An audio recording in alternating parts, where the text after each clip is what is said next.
मानना शरीयत को चाहिए या संविधान को मानना चाहिए? जिसके अंदर भेदभाव क्या हो कि ये इसको एहसान को मिलेगी, अनुज को नहीं मिलेगी। अगर सड़क बनी है, बिजली, सुरक्षा, पानी मिला है, तो उस पर कहीं ये नहीं लिखा कि इस पे हिंदू चलेगा, मुसलमान नहीं चलेगा। सड़क, सुरक्षा, सेवा, पानी, ये सरकार। विश्वास करो तुम मोदी पर, वह इस नवयुग के निर्माता है। ऐसा नेता इस मातृभूमि पर बस एक बार आता है, बस एक बार आता है। वो जैसे राम भी बोलता है, हाथ उठाकर बोलता है वंदे मातरम, भारत माता की जय बोलता है। खास रिश्ता है उसका इस्लामिक नगरी देवबंद से, दारुल उलूम से। वो भारत माता के कसीदे पढ़ता है, पाकिस्तान मुर्दाबाद बोलता है और बोलता है कि आतंकवाद का खात्मा हो, चाहे खून मेरा बहा दिया जाए। निशाने पर रहा है वो मुस्लिम विद्वानों के, क्योंकि फतवा जारी किया गया था। चर्चाओं में तब आया वह चर्चित युवक जब गृह मंत्री सहारनपुर में मां शाकुंभरी यूनिवर्सिटी का ओपनिंग करने के लिए आए। बांस चढ़ गया और हाथ उठाकर बोला जय श्री राम। निगाह पड़ी गृह मंत्री अमित शाह की, गदगद हो गए। कारण सिर पे टोपी, चेहरे पे दाढ़ी, हालिया हुलिया। मुस्लिम युवक का नाम था एहसान राव। एहसान राव जेडी न्यूज के साथ में बात करेंगे, चर्चा करेंगे पूरे इस होलिये की, जो होलिया उन्होंने बता दिया, बना लिया। मुस्लिम नाम से जाने जाते हैं एहसान राव, जिनका नाम है, सिर पे हमेशा टोपी लगाते हैं, दाढ़ी बढ़ाते हैं, नमाज पढ़ते हैं, रोजे रखते हैं, लेकिन मुंह से बोलते हैं जय श्री राम, वंदे मातरम, भारत माता की जय, पाकिस्तान मुर्दाबाद, आतंकवाद का खात्मा हो, चाहे खून मेरा जाया हो। ऐसी इनकी जबान है। एहसान राव साहब, आपका जेडी न्यूज में बहुत बहुत स्वागत है। धन्यवाद भाई साहब, आपका बहुत बहुत। चर्चाओं में तब आ गई आप जब जय श्री राम बोला आपने अमित शाह के सामने, वाकया क्या था आपका? देश चर्चित होने का मन था क्या? नहीं, मेरा हमेशा न कोई राजनीतिक न कोई चर्चित होने का, मेरा जो हमेशा भाव, सेवा भाव रहता है कि राष्ट्र के प्रति मैं सेवा करूं, राष्ट्र के लिए मैं समर्पित हूं। मेरे लिए देश सर्वोपरि है। अमित शाह जी आए थे एक यूनिवर्सिटी का उद्घाटन करने, उसमें राष्ट्रवादी वाणी सुनकर के माननीय गृह मंत्री जी की मैंने जय श्री राम और भारत माता की जय घोष लगाए। मैं जिस देश में रहता हूँ, जिस मुल्क में रहता हूँ, जिसमें मैं खाता हूँ, जिसमें मैं पीता हूँ, उसकी भारत माता की जय बोलने में या उस मुल्क की जय जयकार करने की इजाजत मुझे मेरा इस्लाम भी देता है। और मुझे इस तरह अपने जय घोष बोलने पर फक्र है, गर्व है, मुझे कभी कोई अफसोस नहीं होता, क्योंकि मैं जिस देश का खाता हूँ उसको गुणगान मैं करता हूँ। जो लोग हमारे देश में रह करके बात करते हैं पाकिस्तान की, बात करते हैं दूसरे मुल्कों की, अरे भाई आप जिस देश में रहते हो, जिस घर में खाते हो, जिसमें पीते हो, उस थाली में छेद क्यों करते हो? अपने मुल्क में रहता हूँ, अपने मुल्क का, अपने भारत का गुणगान करता हूँ। टारगेट पे आ गए थे उन विद्वानों के जो इस्लामिक विद्वान माने जाते हैं। मैं बात कर रहा हूँ दारुल उलूम से फतवा जारी किया गया था एहसान राव के खिलाफ। क्या फतवा था आपके जारी जो किया गया था? धमकियां तक मिली है, माँ बहन की गाली तक मिली है, जान से मारने तक की आपको धमकी दी गई थी। पूरा मामला क्या था? देखिए, कुछ लोग हैं तथाकथित रहनुमा, तथाकथित उलमा, जिन्होंने मेरे ऊपर फतवा जारी किया। उन्होंने कहा कि आपको माफी मांगनी चाहिए और तौबा कर लेनी चाहिए, आपको फिर से कलमा पढ़ना चाहिए। मैं उनसे पूछना चाहता हूँ, जो लोग जय नेहरू, जय माया, जय मुलायम, जय लालू, जय अखिलेश बोलते हैं, उनको प्रभु राम जी से क्या दिक्कत है? वो राम जो है शांति का नाम है, राम जो है भाईचारे का नाम है। मर्यादा पुरुषोत्तम भगवान श्री राम को पढ़ने का काम करें, उनको समझने का काम करें। उन्होंने अपने परिवार में सब चीजों में किस तरीके से प्यार मोहब्बत से करने का काम किया है। धमकी कुछ लोगों ने विदेशों से भी धमकी आई, पाकिस्तान से, सऊदी अरब से, अन्य कई देशों से धमकी आई। मैंने अपने शासन प्रशासन के लोगों को और मेरी सरकार ने, आदरणीय योगी जी की सरकार ने, तमाम मेरे पार्टी के नेताओं ने मुझे मदद की और सरकार ने जो है, प्रशासन ने सुरक्षा देने का काम किया। ऐसी धमकियां आती रहेंगी, मुझे इन धमकियों से कोई फर्क नहीं पड़ता। मैं देश के लिए समर्पित हूँ, राष्ट्र के लिए हमेशा खड़ा रहता हूँ।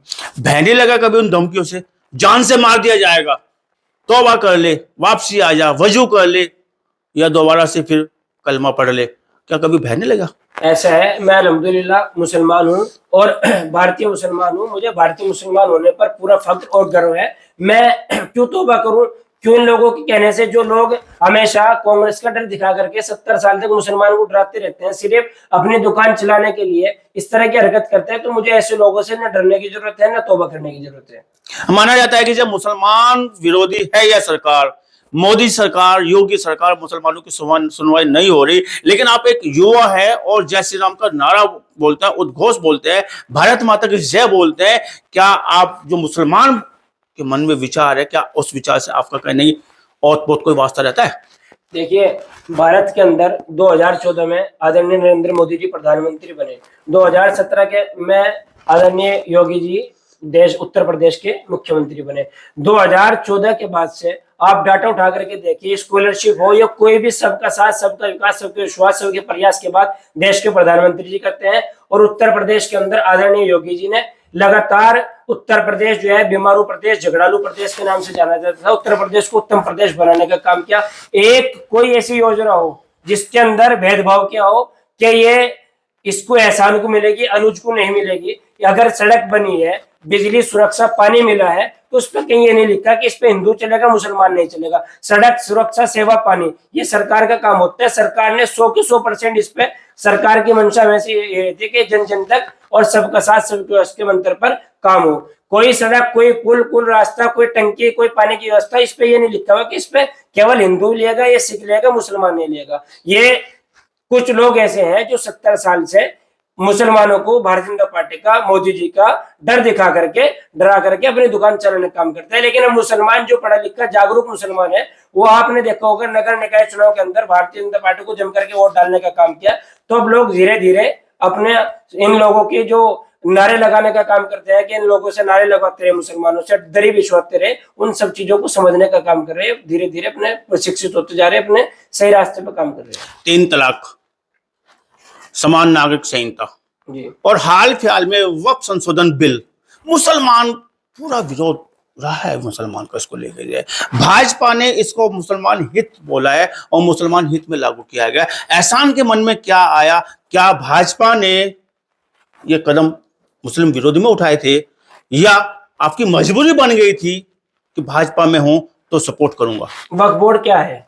वक्फ बोर्ड, आप देवबंद में बैठे हैं, देवबंद में ऐसे बहुत से माफिया हैं जिन लोगों ने जमीन किसी की है और उसको नाम अपने करा लिया। जमीन किसी की है, उसको पता ही नहीं, वो वक्फ बोर्ड में इंदराज हो गई। वक्फ बोर्ड में उनके आका बैठे हुए हैं, वो वक्फ बोर्ड का जो टर्मिनल है उसमें उनके आका बैठे हुए हैं।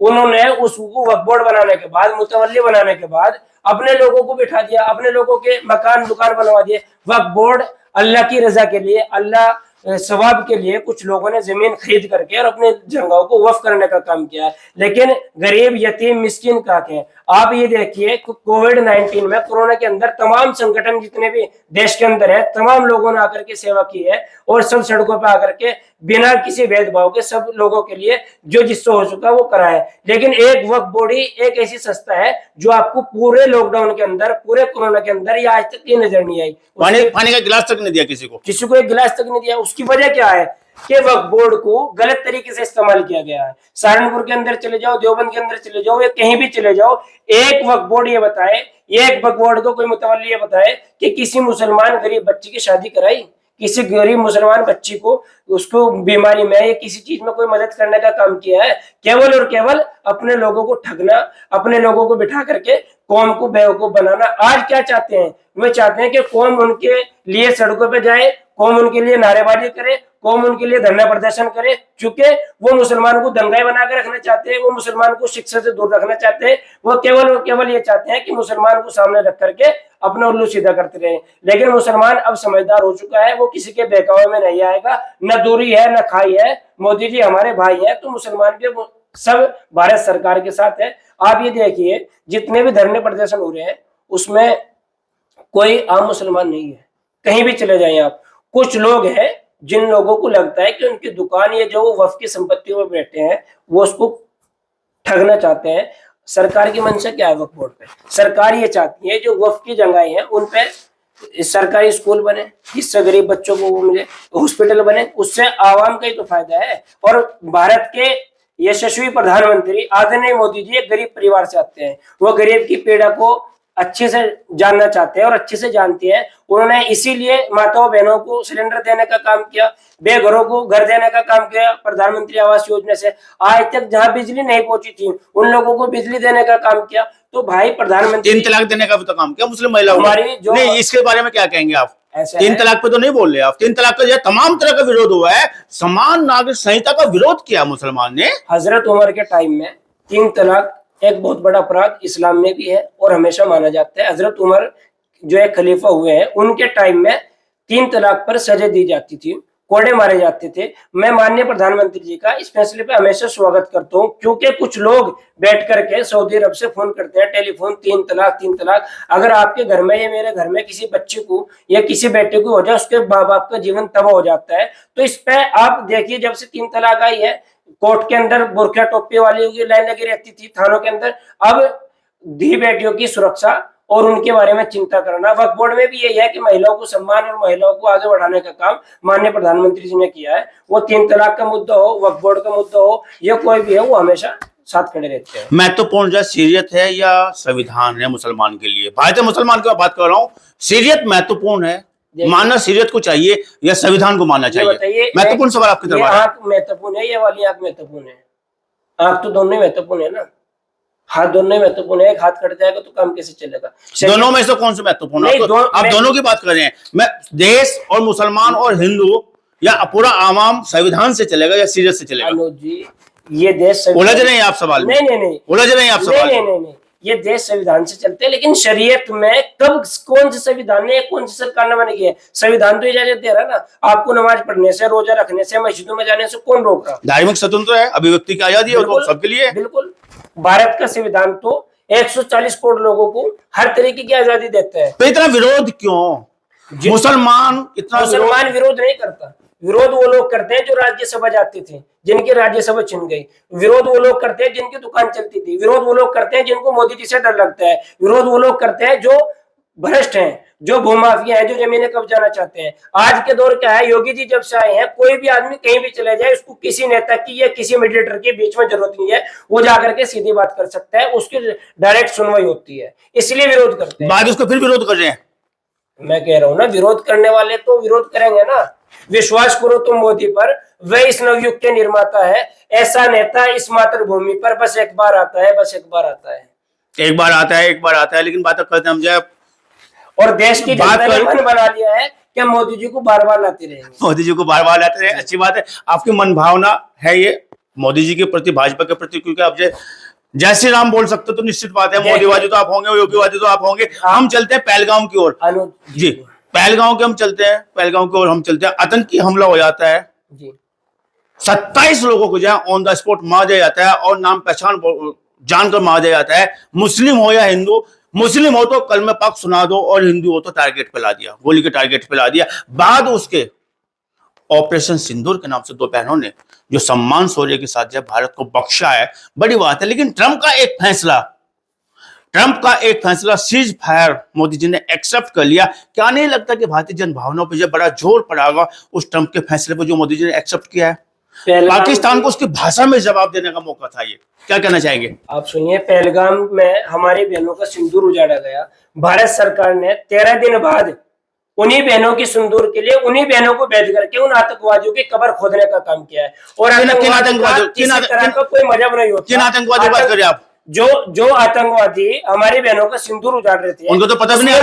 मुसलमान भी शहीद हुए हैं, हिंदू भी शहीद हुए हैं, बहुत सारे लोगों की हत्या की है। आतंकवाद को कोई मजहब नहीं होता। आतंकवाद ये बिना वजह की बात है कि वो कलमा पढ़वाना चाह रहे। भाई आप जो है, आप हमारे देश में मुसलमान हिंदुस्तान के अंदर अमन अमान की चादर ओढ़ करके सो रहा है। हिंदुस्तान पूरी तरीके, मुसलमान हिंदुस्तान में पूरी तरह से सुरक्षित है, खुश है। आपसे ज्यादा संख्या है हमारी तो यहाँ पे। पाकिस्तान कुल 25 करोड़ है, हम यहाँ 30-35 करोड़ लोग हैं। तो आप लोग जो है केवल एक पाकिस्तान की वजह से मुसलमान को, दाढ़ी टोपी वाले को दहशतगर्द के नाम से देखा जाता है, दहशतगर्द की निगाहों से देखते हैं। इसके लिए हर फितने के लिए पाकिस्तान जिम्मेदार है। और मोदी जी की लीडरशिप के अंदर हमारी सेना, थल सेना, वायु सेना, हर सेना ने हमारी मुंह तोड़ जवाब देने का काम किया है और हमें एक बार फिर बताने का काम किया है कि बाप बाप होता है। मोदी जी की लीडरशिप के अंदर पहली बार आतंकियों को उनके घर में घुस करके और पाकिस्तान की सीमा लादने का काम हमारी सेना ने किया है। सीज फायर को लिया गया। देश के प्रधानमंत्री जी हमेशा देश के लिए सोचते हैं और भारतीय जनता पार्टी या भारत सरकार के लिए हमेशा राष्ट्र सर्वोपरि होता है। तो अगर सीज फायर आप बता रहे हैं, जब भी पाकिस्तान से बात होगी तो पीओके के लिए होगी, ये प्रधानमंत्री जी ने पीओके लिया जाएगा। बिल्कुल स्पष्ट रूप से आज भी राजस्थान के अंदर उन्होंने कहा है इस बात को। तो आप अभी देखते रहिए। उन्होंने तो बोला कि बूंद के लिए उन्होंने तो बोला कि मेरे लोगों में जय खोल तवा सिंधु घूम रहा है। बिल्कुल आप देखिए प्रधानमंत्री जी पूरी रात जाके वो सोए नहीं तब तक जब तक इन बहनों का सिंदूर उजाड़ा गया, इसीलिए उसका नाम ऑपरेशन सिंदूर रखा गया।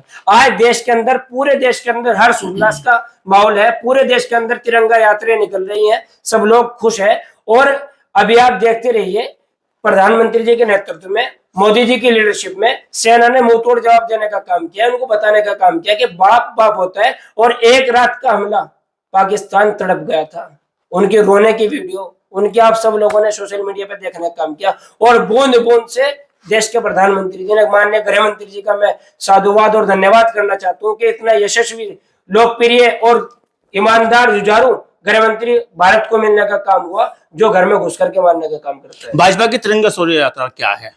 पूरे देश में निकाली जा रही है, तहसील, ब्लॉक और जनपद स्तर पर निकाली जा रही है।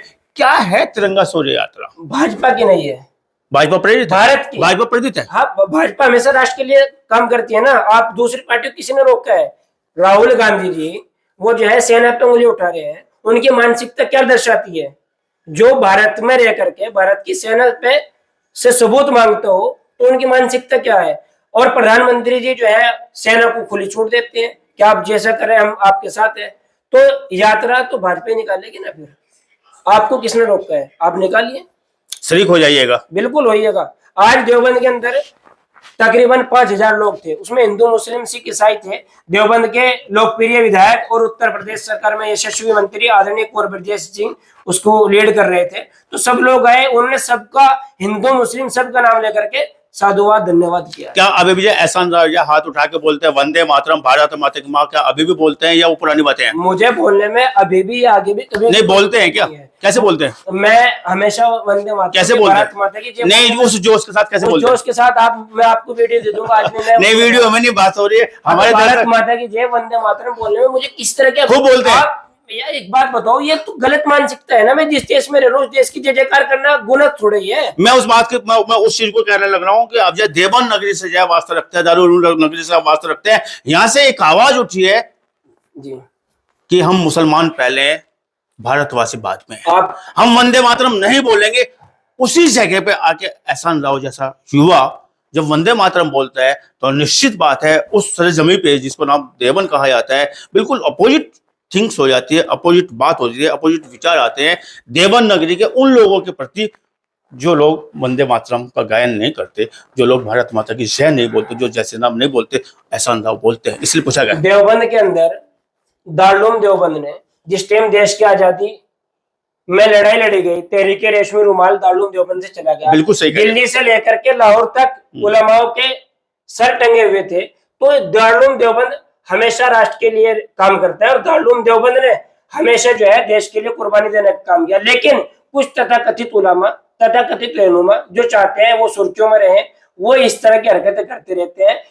वो ये चाहते हैं कि किसी ना किसी तरह कांग्रेस से, समाजवादी से, सपा बसपा से हमें कोई एमएलसी राज्यसभा बना दे ताकि उनकी दुकान चलती रहे। दारुल ने हमेशा देश के लिए कुर्बानी दी है।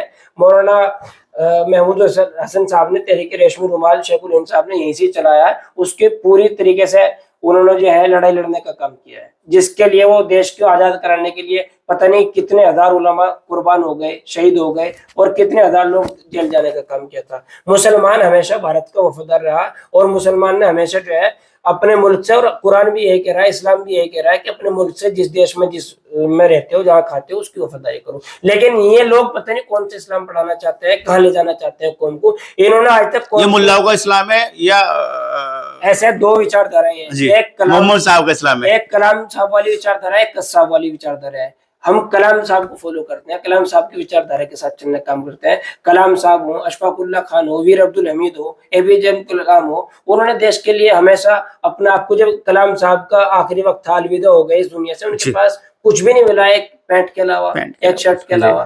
तो वो तो जागृत देवता थे हमारे। ऐसे लोगों को विचारधारा से हम चलने वाले। ऐसा लोग क्या कहना चाहोगे उन लोगों के लिए जो खाते यहाँ के हैं, पहनते यहाँ पे हैं, आज वो आबा हुआ यहाँ की मिलती है उन लोगों को जो है, लेकिन गुनगान वहां का करते। देवबंद में एटीएस बन गया है, जो देश से गद्दारी करेगा तो उसका इलाज निश्चित रूप से मोदी जी और योगी जी बैठे हो तो रहा है। नहीं, मैं पूरे देश की बात कर रहा हूँ, मैं देवबंद की बात नहीं कर रहा हूँ। बात में कर रहा हूँ अभी यहाँ के उसके क्या बोलते हैं पानीपत के मिले युवक की मैं बात कर रहा हूँ, जो ज्योति मल्होत्रा जैसे उस युवती की जो प्रेस के नाम पे या यूट्यूबर के नाम पे जो है, न तो आतंकवाद को कोई मजहब होता है और ना ऐसे गद्दारों का, ऐसे क्या कहना चाहेंगे आप ऐसे लोग? मैं कह रहा हूँ न तो आतंकवाद को कोई मतलब, अब ज्योति जी का आपने नाम लिया, एक मुस्लिम वो निकले जासूस है, तो ऐसे लोग कलंक है, ऐसे लोग जो है देश के लिए खतरा है, ऐसे लोगों पे देश के गृह मंत्री जी को जो है फांसी देनी चाहिए, ऐसे लोगों को इन पर कार्रवाई करनी चाहिए। इसीलिए मैं कहता हूँ न तो आतंकवाद को कोई मजहब है और न ही ऐसे जासूसों को कोई मजहब है। अब हमारी दो बहनें सोफिया कुरैशी और दूसरी हमारी जो कर्नल मोमिक जी, उन्होंने लड़ने का काम किया। हमारी वो पूछा कि भाई कितने लोग थे, केवल 2 महिलाएं थी। तो देश के लिए हमेशा राष्ट्र को सर्वोपरि मानना चाहिए, अपने देश के लिए काम करना चाहिए। भाई जिस घर में रहोगे, जिसका खाओगे, उसको तो करना है ना। अपने माँ बाप से, अपनी माँ से गद्दारी थोड़ी करेंगे। जिस माँ ने हमें दूध पिलाया, जिस माँ पे हम रहते चलते हैं, तो उसकी जय जयकार नहीं करेंगे तो किसकी करेंगे? तो हमारे साथ में एहसान राव साहब और इनका कहना कि जिस माँ का खाया गाना भी उसका खाइए, खाएंगे यहाँ पे गाएंगे पाकिस्तान का, तो ऐसे लोगों को गृह मंत्री साहब को फांसी की सजा दे देनी चाहिए। और मोदी जी ने जिस तरह से जवाब दिया है ऑपरेशन सिंदूर के माध्यम से, वाकई काबिल तारीफ है।